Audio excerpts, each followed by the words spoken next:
There is a place beneath the lake of fire where certain angels are chained right now in total darkness, and most Christians do not know it exists. The Bible does not use one word for hell. It uses several. And each word describes a completely different place with a completely different purpose and timeline. Preachers have been saying hell for centuries as if it were one single location. But the original Hebrew and Greek texts tell a far more complex story. There are at least 5 distinct realms of the dead mentioned in Scripture: Sheol, Hades, Tartarus, the Abyss, and the Lake of Fire. 5 separate places. Each one has a different name in the original language. Each one holds a different category of being. And each one operates on a different prophetic timeline. If you blur them together, you will misread dozens of passages in both the Old and New Testaments. And you will misunderstand the justice and mercy of God. Today, we are going to separate them. We are going to define each one from Scripture. And by the end, you will never read the Bible the same way. We begin with the oldest realm, the one that appears more than any other in the Hebrew Scriptures. The realm the ancient world simply called Sheol. Sheol appears 65 times in the Old Testament.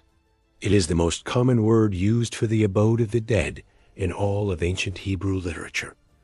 Genesis chapter 37, verse 35. When Jacob believed Joseph was dead, he said, "I will go down to Sheol mourning for my son." He expected Sheol. He did not say heaven. He did not say hell. He said Sheol. And Jacob was a righteous man, a man of the covenant, a man God renamed Israel. This tells us something stunning. In the Old Testament, both the righteous and the unrighteous expected to go to the same place when they died. That place was Sheol. Psalm 16, verse 10. David writes, "You will not abandon my soul to Sheol, nor will you let your Holy One see corruption." David expected to go to Sheol. Psalm 88, verse 3 says, "My life draws near to Sheol." Psalm 30, verse 3 says, "O Lord, you brought my soul up from Sheol." The righteous went there. But the wicked also went to Sheol. Psalm 9, verse 17 says, "The wicked shall be turned into Sheol, and all the nations that forget God will follow." Numbers chapter 16, verse 33 records Korah and his rebels going down alive into Sheol when the earth opened its mouth and swallowed them in divine judgment. So Sheol held both the righteous and the wicked, but it did not hold them the same way. They were not in the same condition or the same compartment. The Old Testament hints at divisions within Sheol. Deuteronomy chapter 32, verse 22 speaks of a fire that burns to the lowest part of Sheol below. The phrase lowest Sheol implies there are higher and lower regions. There are layers. There are compartments. Sheol was not one uniform space of identical experience for all. The righteous rested in comfort. The wicked suffered in confinement. And a boundary existed between them that could not be crossed from either side under any circumstance. Now we move into the New Testament and meet the Greek counterpart of Sheol, the word Hades, and Jesus himself provides the most detailed description of it ever. Luke chapter 16, verses 19 through 31, the account of the rich man and Lazarus. 2 men die. Both enter the realm of the dead immediately. Lazarus is carried by angels to Abraham's bosom. This is the comfort side, the place of rest, the region where the righteous dead waited in peace and consolation. The rich man opens his eyes in torment. He is in flame. He is in agony. He can see Abraham and Lazarus far away, but he cannot reach them. Abraham tells him in verse 26, "There is a great gulf fixed between us and you, so that those who want to cross from here to you cannot. Neither can those from your side cross to us." The gulf is permanent. The separation is absolute. There is no transfer between the 2 compartments of Hades whatsoever. This confirms what the Old Testament hinted. The realm of the dead has 2 divisions, one of comfort, one of torment. Both existed within the larger realm of Sheol. Now here is a critical question. Is Hades still structured this way today? Did something change? And the answer is yes. Something monumental changed at the cross of Christ. Ephesians chapter 4 verses 8 through 10 says when Christ ascended on high, he led captivity captive and gave gifts to men. He descended first into the lower parts. Jesus descended into Hades after his death on the cross. 1 Peter chapter 3 verse 19 says he went and proclaimed to the spirits who were in prison. He entered the realm of the dead. He proclaimed victory. And then he did something that rearranged the entire geography of the afterlife for every righteous soul held there. He emptied Abraham's bosom. He led the righteous dead out of the comfort side of Hades and took them with him into the presence of the Father above. That is why Paul writes in 2 Corinthians chapter 5 verse 8 that to be absent from the body is to be present with the Lord in heaven. Before the cross, the righteous dead went down to Abraham's bosom in Sheol. After the cross, the righteous dead go up to be with Christ in heaven.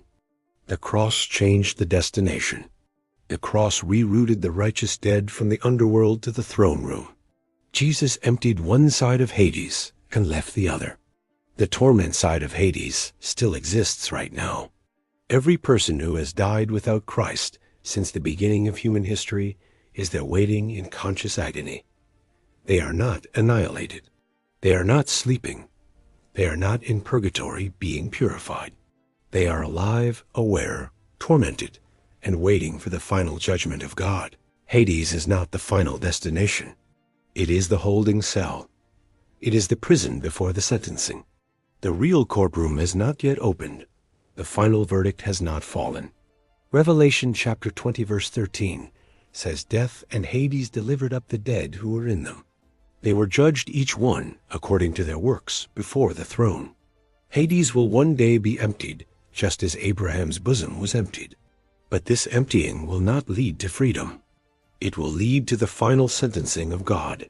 Now let us descend to a place even darker than Hades. A realm mentioned only once in all of Scripture. A place called Tartarus, reserved for a specific group. 2 Peter chapter 2 verse 4. God did not spare the angels who sinned, but cast them down to Tartarus and delivered them into chains of darkness until judgment. Peter does not use the word Hades here. He uses a completely different Greek word, Tartaros.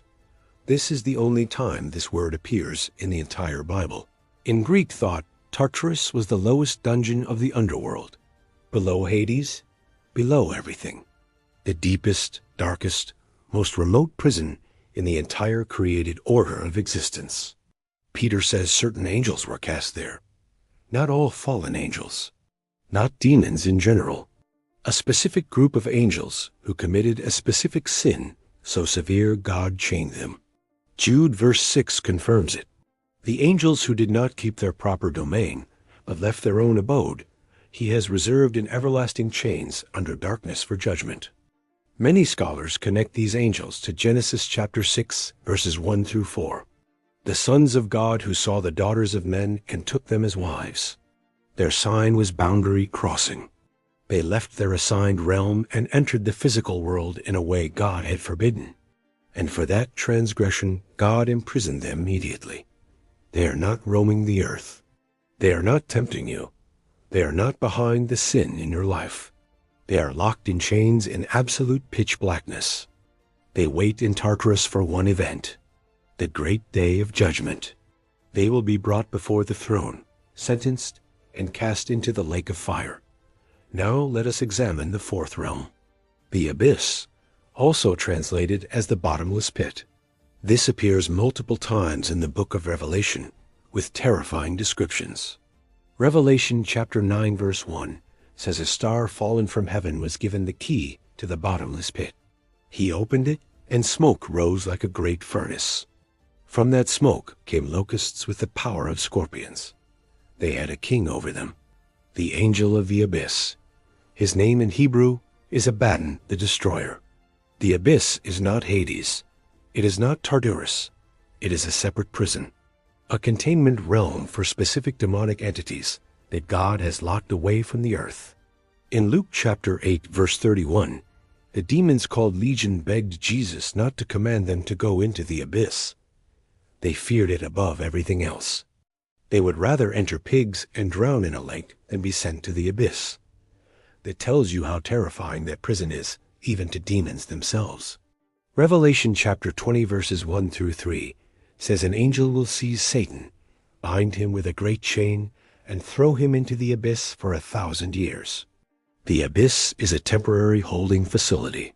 Satan will be imprisoned there during the millennial reign of Christ, then released briefly, then cast into his final and permanent destination. And that final destination is the fifth and most terrifying realm of all, the one that lasts forever, the one from which there is no exit and no appeal, the lake of fire.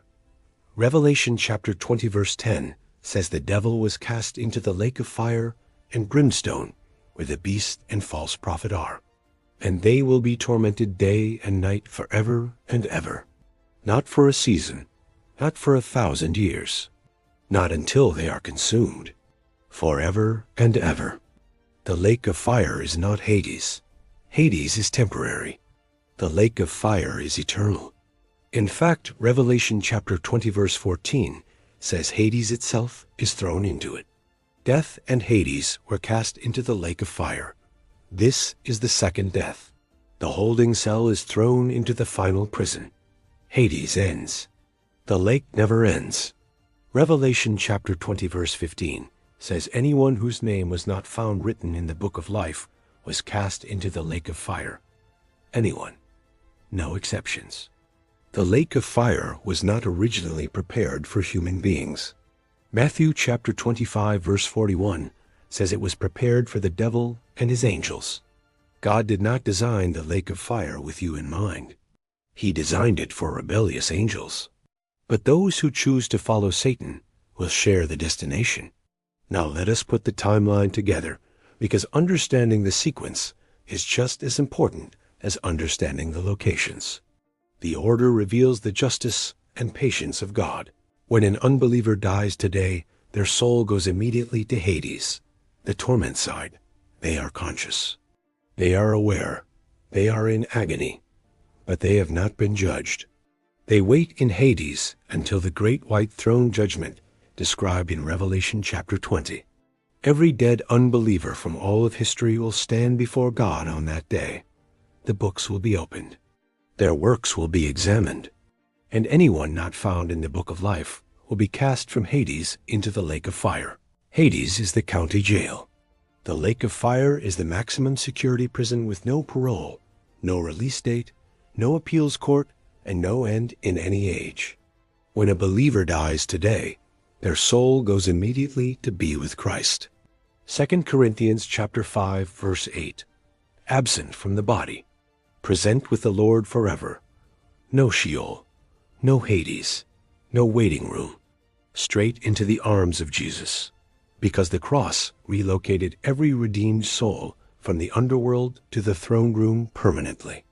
At the resurrection, the believer's body will be raised and glorified. 1 Corinthians chapter 15 says the dead in Christ will be raised imperishable and clothed with immortality. The believer never faces the great white throne. John chapter 5 verse 24 says whoever hears and believes has passed from death to life and will not be condemned. You have already passed from death to life. The verdict has already been rendered. The gavel has already fallen. And the sentence is eternal life with God forever. 5 realms: Sheol, Hades, Tartarus, the abyss, the lake of fire, each one distinct, each one purposeful, each one revealing the terrifying precision of divine justice and order. God is not careless with the dead. He is not indifferent to justice. Every soul is accounted for. Every rebel is confined. Every verdict is measured and exact and final. But here is the glory that outshines all the fire. You do not have to see any of those places. Jesus went there so that you would never go. He descended into the depths.